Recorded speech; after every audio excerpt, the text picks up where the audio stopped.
Daniel Ben-Simon, bonjour, Boker Tov. Bonjour Daniel Laïc.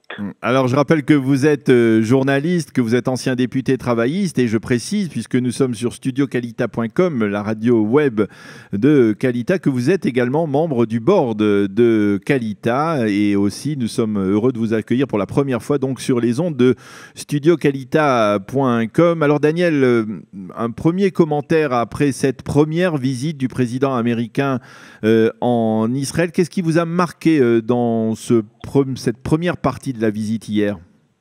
Je crois que deux choses. C'est-à-dire le président lui-même qui se conduit différemment de ce qu'on a lu, ce qu'on a vu à la télévision, ce caractère déchaîné et sa façon de parler. Depuis qu'il est là, je dois dire qu'il il a un style très, très gentil et très élégant. Ça, c'est une chose, on s'attendait à tout. Et à des gestes inattendus, à des paroles un peu méchantes. Et là, c'est une gentillesse extraordinaire. Et bien sûr, du côté israélien, je dois dire qu'il y a un amour pour le président. Et on aime ce président et il aime aussi les Israéliens. Il le fait montrer cette façon si vous voulez, ce langage qui ne se parle pas, mais la façon dont il regarde les Israéliens, ses invités, pas les députés bien sûr, en tout cas, mais les autres. On a l'impression qu'il aime ce pays, qu'il aime Israël, et on a l'impression que les Israéliens l'aiment. Ils aiment ce monsieur pour sa façon, son caractère, et pour le moment, c'est un coup de foudre qui dure déjà 24 heures, et sans parler, bien sûr, des points politiques et des divergences entre nous, les Américains et les Européens, mais sur la conduite, sur le style, la note est 100%.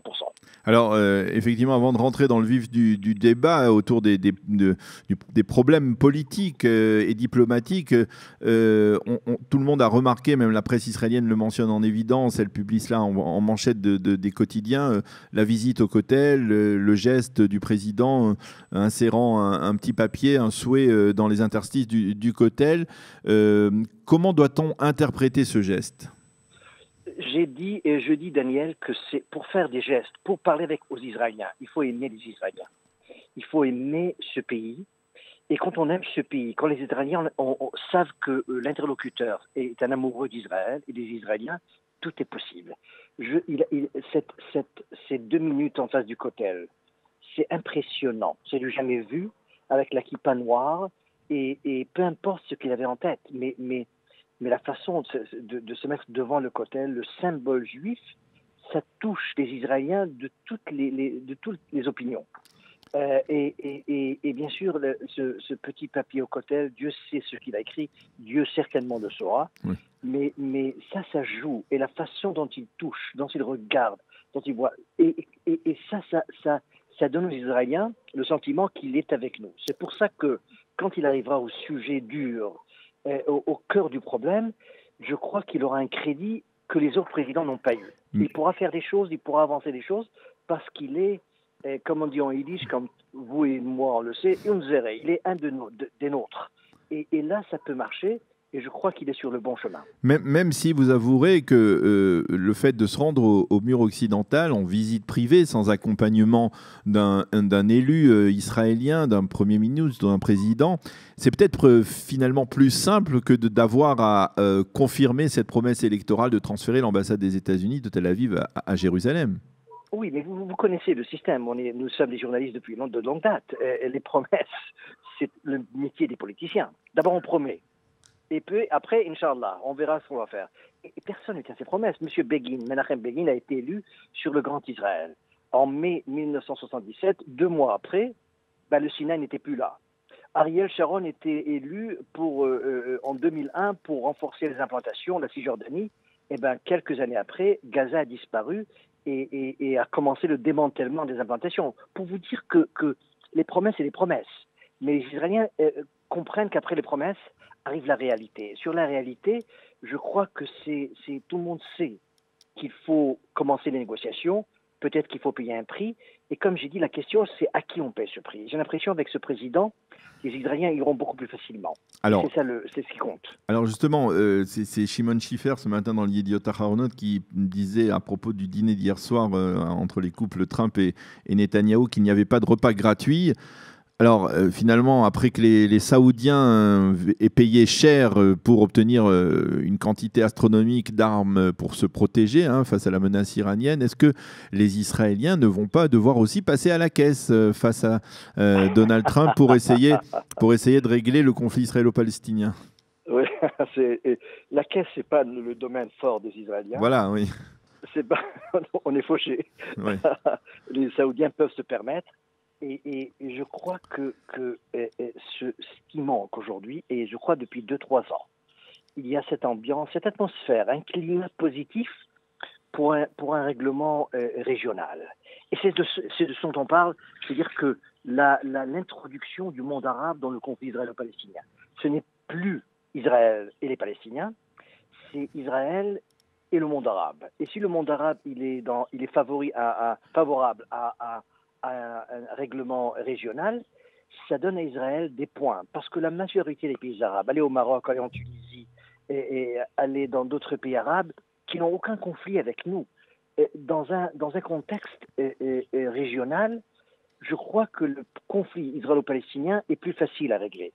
Parce que ce n'est pas entre nous et les Palestiniens, c'est entre nous et le monde arabe. Et beaucoup d'Israéliens pensent que le problème n'est pas israélo-palestinien, c'est nous et le monde arabe. Parce que le monde arabe doit accepter Israël. Alors le jour où ça viendra, ça arrivera, et Daniel, je crois que ça va changer l'atmosphère. Alors c'est ce que Trump essaye de faire. Il introduit le monde arabe au conflit israélo-palestinien. Mais il introduit le monde arabe, mais malgré tout, il ne faut pas oublier que le partenaire d'Israël dans les négociations, eh bien, ce sont les Palestiniens. Et la question que l'on peut se poser, quelques heures, 2 heures à peine, ou moins de 2 heures avant que Donald Trump ne rencontre à Bethléem Mahmoud Abbas, est-ce que Abbas a la force politique, la force populaire pour enclencher, pour s'inscrire dans cette démarche et pour répondre au président américain? Moi, je dois dire que, Daniel, cette question, je ne l'aime pas. Parce qu'on ne la pose jamais aux chefs israéliens. Est-ce qu'ils ont la force de faire? Eh bien, on n'a jamais posé la question à Sharon, ni à Menachem Begin, ni à Rabin, ni à Netanyahou. Je dois dire qu'on pose toujours la question sur les Palestiniens. Eh bien, je crois que ce monsieur Abbas, d'après tous les comptes rendus internationaux, il a une légitimité. Et ça, c'est très important. Il n'a pas peut-être la force physique de Netanyahou, mais il a la force politique, il a une légitimité au sein des Palestiniens de signer un accord. Et c'est un monsieur que j'ai rencontré quelques fois et qui nous connaît, on le connaît, et c'est un homme avec qui on peut signer. C'est-à-dire que, et c'est très important. La deuxième chose, c'est que si le roi saoudien le convoque et lui dit, écoute, signe ça, fais ça, parle aux Israéliens, c'est très important. L'autorité des Saoudiens et d'autres pays arabes. C'est pour ça que il faut vraiment essayer et non pas poser la question, est-ce que Sadat a la force de signer? Est-ce que le président Sisi a la force? Eh bien, c'est nos voisins. Ils n'ont pas un système démocratique et leur façon de faire, c'est leur façon de faire. Il faut donner un crédit à ces chefs arabes, peut-être d'arriver à un règlement avec Israël. Moi, je suis favorable à cette vision. Alors, vous me tendez la perche. Alors, maintenant, je vous pose la question. Est-ce que Binyamin Netanyahou a la force politique d'enclencher un mahalach, une démarche qui permette la relance des pourparlers de paix en sachant ce qu'il y a au bout? Est-ce qu'il a politiquement, sans risquer de faire éclater sa coalition, on a même sous-entendu des déclarations du chef de l'opposition à ce sujet. Est-ce qu'il a la force de le faire, Binyamin Netanyahou, s'il le souhaite? S'il le souhaite, c'est ça, c'est ces trois mots, s'il le souhaite, c'est ce qui est important, mais politiquement, c'est l'homme le plus fort depuis Ben Gurion. Est-ce que vous avez entendu ce que j'ai dit? Oui. Je répète, c'est le Premier ministre le plus fort depuis Ben Gurion. Il a toutes les forces et les capacités de signer, personne ne branchera, sauf l'extrême droite. Mais ça l'extrême droite ne va pas se disputer contre l'intérêt général des Israéliens. Si Netanyahou veut, eh ben, il a son parti, il a les partis religieux, il a les partis ultra-orthodoxes, il a le parti travailliste, il a le parti arabe, mais il n'a pas la maison juive. 8 députés. Daniel, est-ce qu'on peut, s'il veut, est-ce que ça va le déranger? Non. Et je crois que la plupart des gens qui habitent en Cisjordanie iront vers une vie normale. Peut-être qu'ils ne doivent pas quitter leur maison, mais s'il y a une paix, eh ben, la même chose avec Menachem Begin, quand j'ai vu des centaines de milliers d'Israéliens qui applaudissaient Sadat et Begin. Les Israéliens veulent la paix. La question, c'est le prix. Et s'il y a un Premier ministre qui est très fort, aussi fort que Netanyahou, et qui dit « comptez sur moi », c'est une paix qui vaut la peine de la signer. C'est une paix qui va changer le pays. Et ben, je vous dis, 95% des Israéliens iront avec lui. Est-ce que pour 5%, vous direz non à la communauté internationale et aux Israéliens? Alors, je voudrais que, Daniel, que vous nous clarifiez un point. Est-ce que finalement, c'est à cause du contexte régional, de cette crainte de la menace iranienne, que justement, on est peut-être dans une constellation favorable à la reprise du processus de paix? Ou alors c'est Donald Trump, ce fameux homme d'affaires qui sait faire un deal, qui a disons-nous, entre ses mains la capacité ou en fait les qualités nécessaires ou les compétences nécessaires pour réussir là où tous ses prédécesseurs ont échoué. Ben c'est ça et ça et ça et ça. Ben, tout est ensemble et surtout une fatigue de 70 ans, de conflits qui ne s'arrêtent pas. Et à un certain moment, cette fatigue devient un facteur principal. Les gens veulent se reposer, veulent vivre en paix, veulent voyager partout. Et je vous dis, j'étais dans un avion qui m'a amené à Casablanca il y a un mois. Et dans cet avion, il y avait beaucoup d'Israéliens, Royal Air Maroc, et les gens parlaient hébreu. Et à côté il y avait des Saoudiens, il y avait des Algériens, il y avait des Arabes, tout le monde arabe. Et il y avait cette normalité, si vous voulez, le fait qu'on parle hébreu, des Israéliens dans un avion arabe. Et vous descendez après à Casablanca, et dans l'aéroport de Casablanca, vous entendez l'arabe et l'hébreu, et vous voyez, peut-être ce côté manque aux Israéliens. Ils veulent voyager, c'est des aventuriers, ils veulent voir le monde, ils veulent vivre en paix, ils veulent dormir en paix, et surtout les mamans israéliennes qui envoient leurs enfants à l'armée, elles veulent dormir, elles veulent une vie normale. C'est pour ça que la fatigue est un facteur principal. Après 7 ou 8 guerres, 24 000 morts, c'est un besoin naturel de vouloir la paix. Et bien sûr, il y a les raisons stratégiques. Et pour le moment, ces raisons stratégiques sont favorables. C'est une ambiance vraiment amicale. Je vois des officiers saoudiens, koweïtiens, ils viennent dans des hôtels à Tel Aviv qui viennent discuter avec des Israéliens. C'est-à-dire que déjà, on a commencé. C'est-à-dire les professionnels se rencontrent, les militaires se rencontrent. Ce qui manque, si vous voulez, c'est la politique. C'est faire la paix.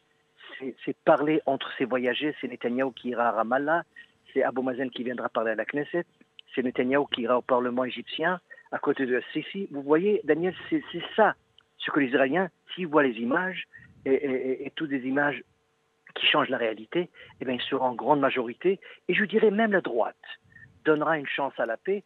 Les gens ne sont pas contre la paix, ils sont contre les conditions et contre le prix qu'il faut payer. Mais à un certain moment, un Premier ministre très fort doit trancher cette question. Et on a eu Menachem Begin, on a eu Ariel Sharon, on a eu Yitzhak Rabin, on a eu Ben Gurion aussi. Alors c'est ça, ce que les Israéliens veulent.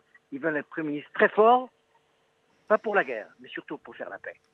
Eh bien, Daniel Ben-Simon, merci d'avoir décrypté pour nous donc cette visite du président américain Donald Trump en Israël, une visite dont la seconde journée va commencer dans quelques instants. Merci d'avoir été avec nous sur studiocalita.com et vous êtes la radio, voilà, et bonne chance. Voilà, merci beaucoup et vous êtes notre invité quand vous le souhaitez sur studiocalita.com. Merci, shalom, Boker Tov.